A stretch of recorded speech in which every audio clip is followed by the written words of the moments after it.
Enterprises to be known around the world. I'm an author, speaker, minister, Black mental health matters advocate, and God's voice for the millennial generation. I am Jasmine Lynn Pope, and I am turning my wildest dreams into the greatest reality. Hey everybody, it's your girl Jasmine Lynn, and we are back for another episode of Purpose Talk. I am so excited to be sharing with you on another Saturday. Yes, we have officially made it. I believe it's been a month now. It's just been such an amazing journey.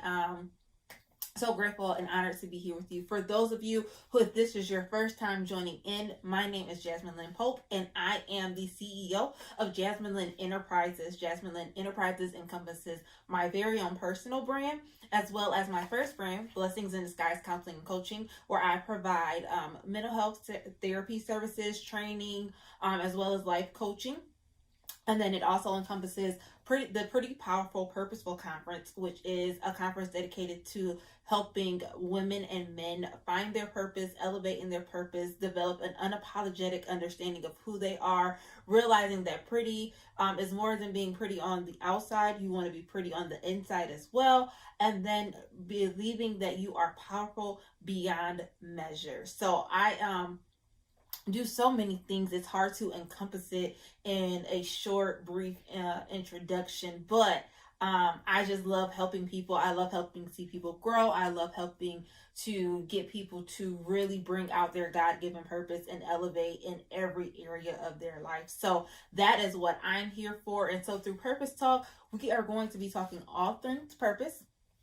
We are going to bring in guests to help us just continue to grow, to bring in new topics and new content, but just be a platform where everybody can come together. We can sit, we can talk, find something that we relate with and to, and then just continue the conversation. So we have two phenomenal guests that will be joining us very shortly. And I want to highlight them for today's what's going on in the 419 and beyond. And so today I will be hosting the Bishop Randall Parker III of the Canaan Manifested Word Church, which is the church that I attend. We are located at 1333 Western Avenue, Toledo, Ohio, 43609.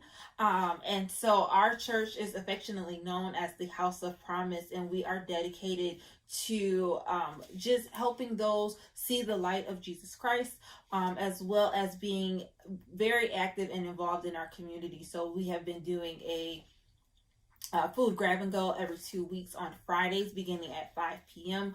So stay tuned for more information on that. I'll make sure that I share it on my pages as well as on our church page, which you can find us on Facebook at Canaan Manifested Word Church. You can also find us on YouTube, where our videos are hosted there each and every Sunday at 11:30 a.m., as well as our Tuesday night teaching, which has transitioned into the Situation Room. And so that's a little bit about my church that I attend. I'm honored to have my pastor be a part of this show. And then as well as we have the Reverend Perry Harris III, who is the pastor of the United Vision Baptist Church, which is located on Manhattan Avenue.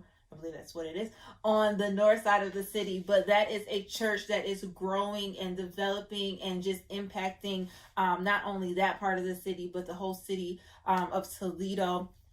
Young millennial pastor who is making great strides and great change, bridging the gap between generations. And so they have been very active in the community. They host many different events outside of COVID-19, of course. But Reverend Harris is doing an amazing job. And so today's show, as we talk about these two pastors, will not just focus on the church or the role of a pastor, but we're actually going to be talking about bridging the gap between the generations, right?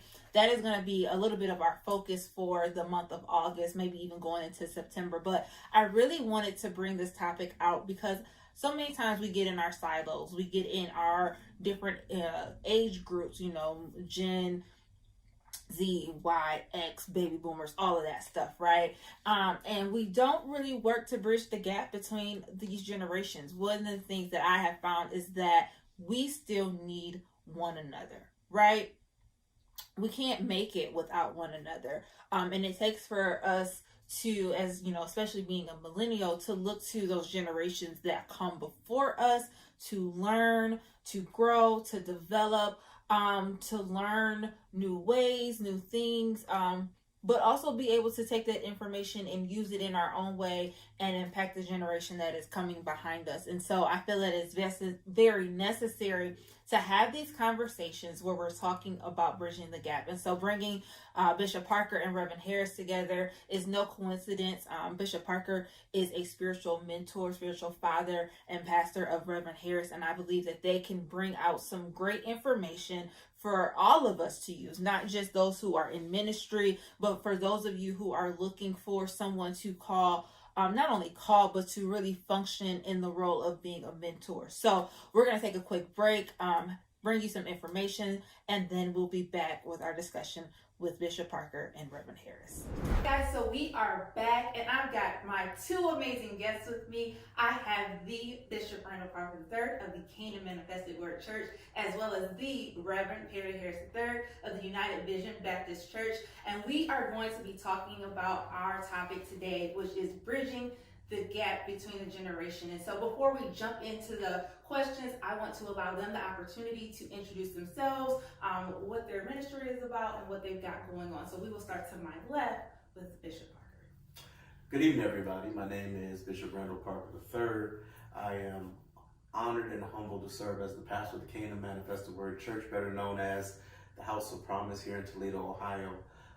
We actually are the result of a church merge, where two churches came together, which was Canaan Missionary Baptist Church, which is a church where I was born and raised, and the Manifested Word Church, which is the church that God allowed me to birth in 2010. And in 2014, we came together and became the House of Promise. And God's really doing some exciting and amazing things, and we're excited to be a part of such a time as this. Absolutely.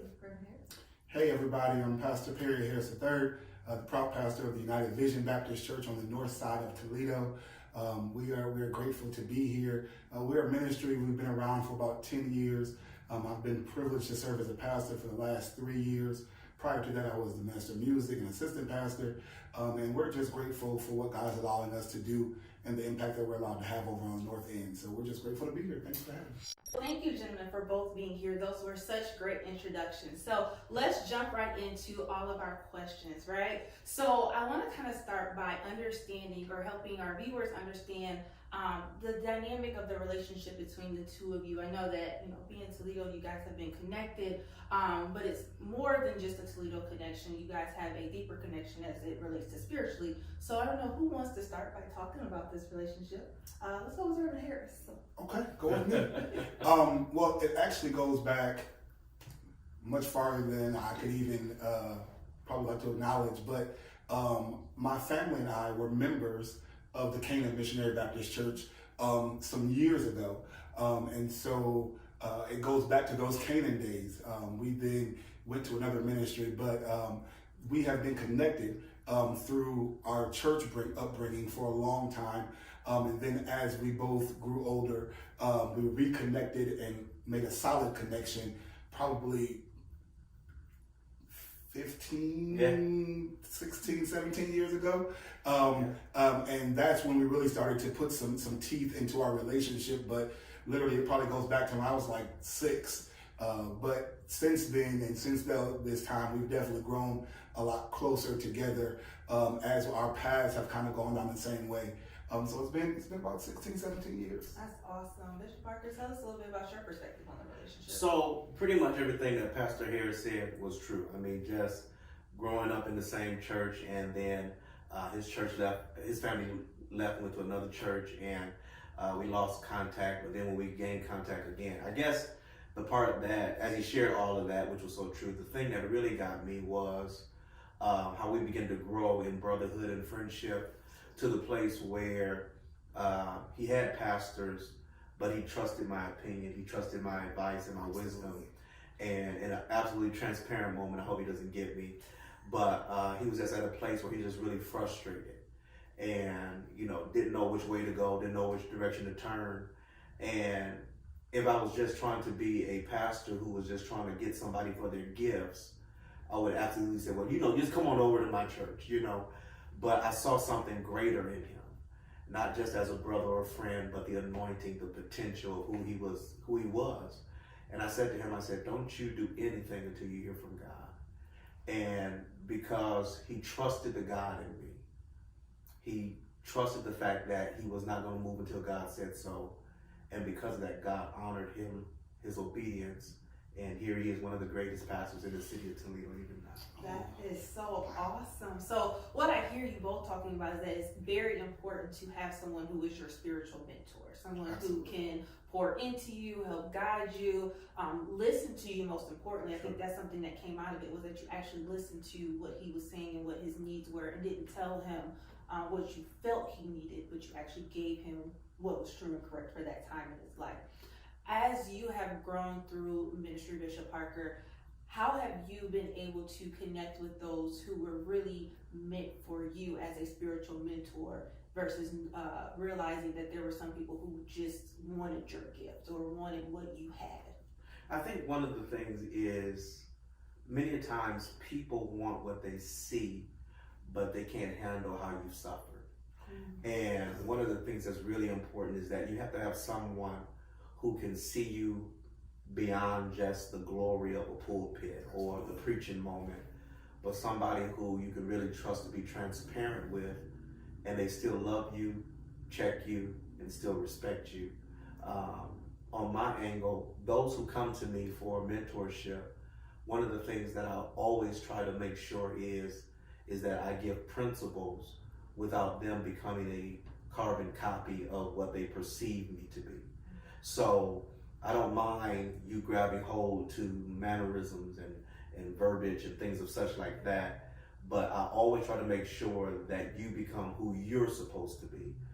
Then I share that by the experiences that I go through or have gone through, so that I think, if I put it like this, legacy is the ability to leave something better than what it was.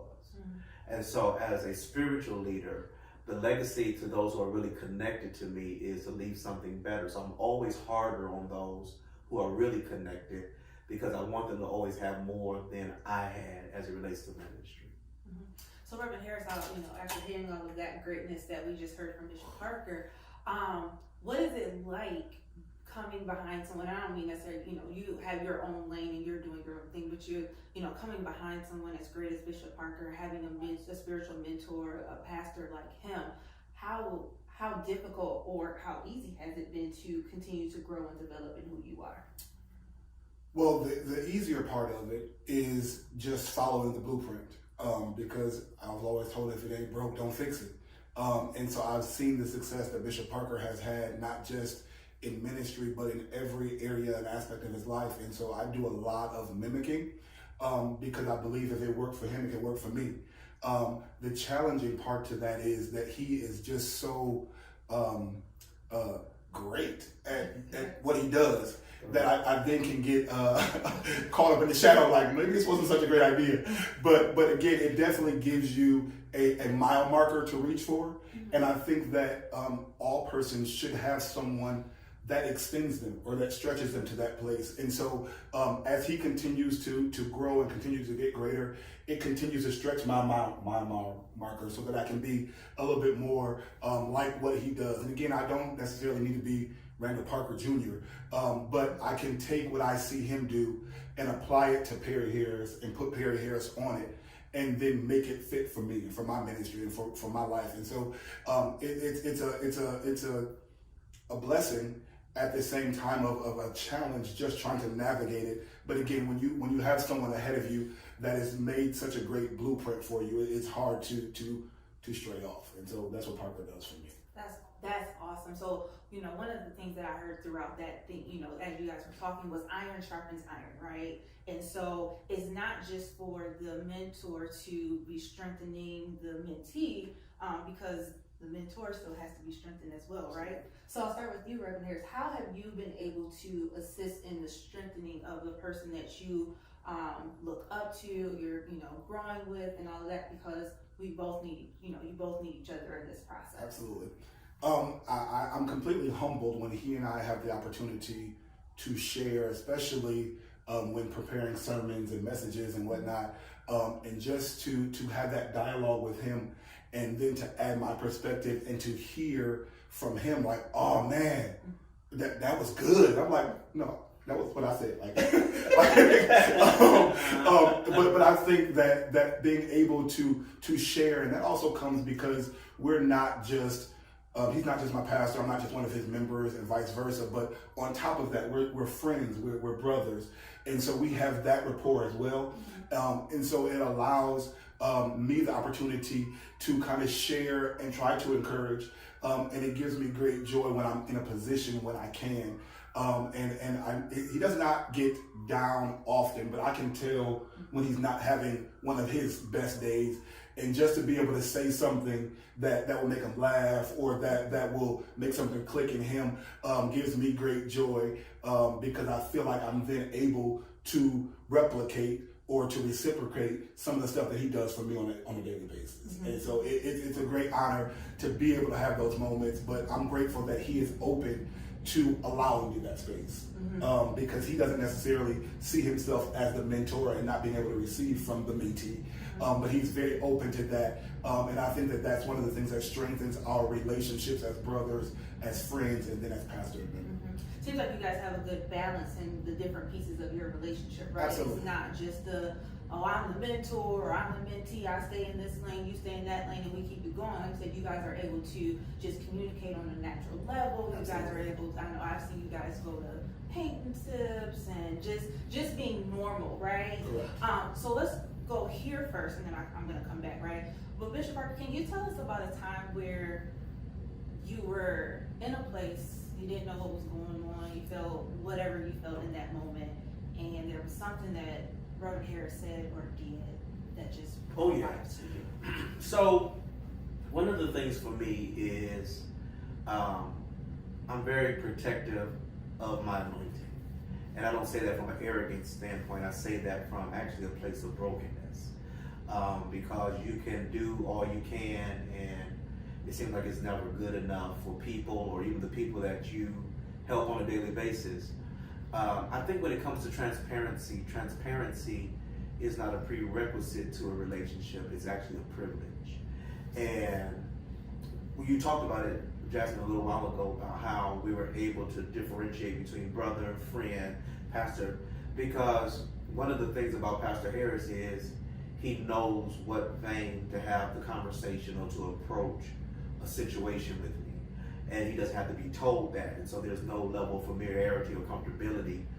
But he knows that when he needs his bishop, or we're having a pastoral conversation, as opposed to where he needs his big brother Randall, and so that raised the trust factor between us to the place where I can be open and transparent when I'm going through, because I can trust that he won't blur the lines, or use my hurt against me or my moment against me. There was a season where I was really going through and preaching hard and ministering and seeing other people get healed, delivered, and set free, and throwing out scriptures to folks that I was still struggling with myself. And being able to just pick up the phone and say, man, I want to be done with this, and for him just to listen and let me be able just to pour out, not to interrupt what I'm saying or not to make it about him, but just to really just listen, even if it was like 40 minutes of me just rambling, and I know his mind probably like, what is this man talking about? He's trying to put pieces together to try to form some type of understanding. But I always know if there's anything that's consistent about my brother, my friend, my spiritual son, is that he always tells me what I need to hear, even when I don't want to hear it. And I think that so many times we always try to be for everybody else while we miss being for ourselves.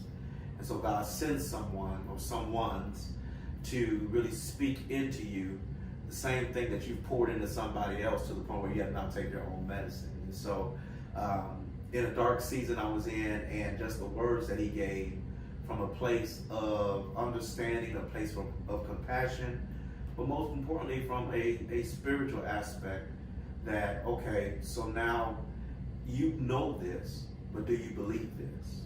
And those are the moments where I knew that, God really gifted me and blessed me to have someone like him in my life. That's amazing. You feel all that emotion that just happened? I'd rather not. I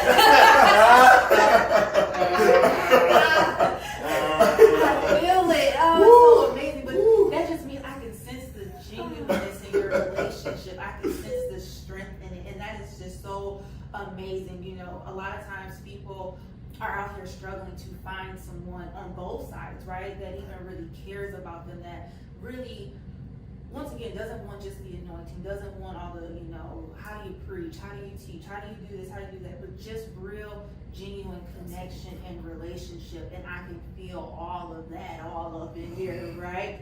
Yeah. So let's segue into this piece of the conversation, because we are still in the midst of COVID-19, and this is something that none of us has ever dealt with, right? Right. And so, you know, churches have had to transition, pastors have had to transition in how they preach and teach and what they're doing, their methods and all of that. How have you two been able to work together, even in your separate ministries, to still be advocates in this community, to still bring the church outside of the building, you know, and keep doing what we're supposed to be doing? Sure. I'll go first. I think that one of the things is that prior to COVID, we had an understanding that ministry is so much greater than the four walls of the church. CMWC has been doing community outreach, community engagement. United Vision, ever since the inception of United Vision, has always been doing things in the community, having that community impact and influence. So when COVID took place, where the church literally had to go into time out from in-person worship, but to really be the kingdom and go out in the community, it wasn't a struggle for us, because that's who we are. That's the makeup of who we are. Absolutely. And so it just gave us an opportunity to kind of show those who was saying the church wasn't doing nothing, that this is what we've been doing, but now you all get to see it on a level outside of just a segregated hour of worship on Sunday. And I also think that, again, because those lines of communication have always been open with us, we bounce ideas daily. Hey, Bishop, hey, bro, what you think about this? What you think about, oh, that's a great idea. I was saying the same thing. Yeah. We have that, I was thinking the same thing moment more times than we'd probably like to know. And really, while I'm an official member of CMWC, I think United Vision and CMWC literally could probably be one church in two locations, because some of the same things that we're doing at United Vision is going on at CMWC with a little tweak to make it like them, or a little tweak to make it like us. But I think that it's imperative that you have someone who, number one, has the same mind that you have, just to bounce ideas off of. And so whatever we're doing at either location, we kind of bounce it off of each other, and then are being able to be a sounding board for each other. Like, hey, well, if you do that, then have you thought about this? Which allows us to think a thing all the way through. And it's a lot better to think something through with someone who knows your heart and who knows your heart for ministry. And so all of the differences that we've had to go through with COVID, whether it be our online services, whether it be worship at the park, praise in the parking lot, whatever it's been, we were able to kind of share those things in a private meeting before we took them to our staffs and our committees. And so we were able to kind of answer some of those questions before the meeting, so that when we got to the meeting, it was like we was all already prepared, which was great. And so I think that that's key. And I think that this whole process has been a lot easier, especially for me, to have someone who's in that same space, but who understands where I'm at with it. So super helpful. Sounds like you guys learned how to be able to shift very quickly, right? Very quickly, but very strategically, and it's still in a spiritual sense where it's not about you, it's not about getting our names out there, but it's really about doing what we are supposed to be doing as a part of building the kingdom, right? Absolutely. And so as we talk about, you know, building the kingdom and we're bridging the gap, you know, I'm a millennial, right? So millennials, you know, we think a little bit differently. We want different things out of the church, out of our pastors, you know, and I think this is a great way for us to be able to reach those millennials who will watch this, because even in this time of COVID, you still have millennials who are skeptical about the church, or they're, you know, want to know, you know, why are you doing this versus doing this? how have you been able to, both of you, handle the generations that you have in your church, particularly the millennial generation, and connecting with them in ways that are outside of the box? I think one of the things for me is you can't speak for anybody that you've never talked to. And I think one of the things is we can't tell a generation what to do without listening to the concerns of a generation. And not just listening, but then devising a plan to meet the needs of the generation with a hefty weight of wisdom. Mm-hmm. And what I mean by that is because many a times we can have the energy to do, but not the wisdom on how to do it. And so we have to be able to be the one that bridges the gap with the wisdom of the experience and the things that we've had, but also listen to the energy and those who are able to actually do the work to make the vision come to pass.